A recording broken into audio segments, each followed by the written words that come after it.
नमस्कार विद्यार्थी मित्रांनो, ॲग्रिकेस कृष्णा या चॅनलवरती तुमचं पुन्हा एकदा स्वागत आहे.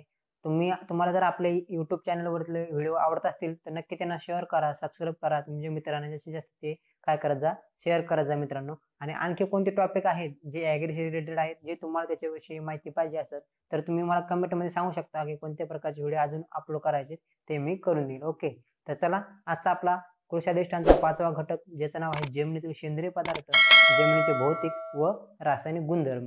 तर आपण त्याचे आज काय करणार आहोत मित्रांनो, आपण त्या धड्याचे MCQ बघणार आहोत. तर चला सुरुवात करूया. तर आजचा आपला पहिला प्रश्न, पालोपाचोळा कुजल्यानंतर कोणते गडद रंगाचे द्रव्य तयार होते? ह्युमस. सर्वसाधारण जमिनीत कार्बन नायट्रोजन गुणोत्तर काय असावे? 12:1. ह्युमस हा पदार्थ रासायनिक दृष्ट्या कसा असतो?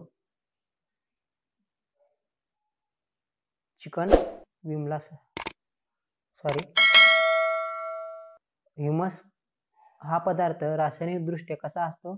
तर चिकन आम्लासारखा.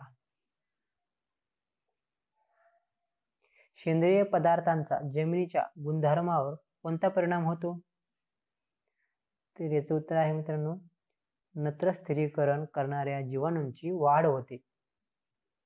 जमिनीतील सेंद्रिय कार्बन वरून सेंद्रिय पदार्थ कोणत्या सूत्राने काढतात? तर सेंद्रिय कार्बन गुणिले 1.724. पुढचा प्रश्न, उष्ण व दमट हवामानातील जमिनीचा रंग कोणता असतो? उष्ण व दमट हवामानातील जमिनीचा रंग हा तांबडा असतो. शीतकटिबंधातील कोरड्या जमिनींना कोणती रंगछटा प्राप्त होते? पिवळसर बदामी.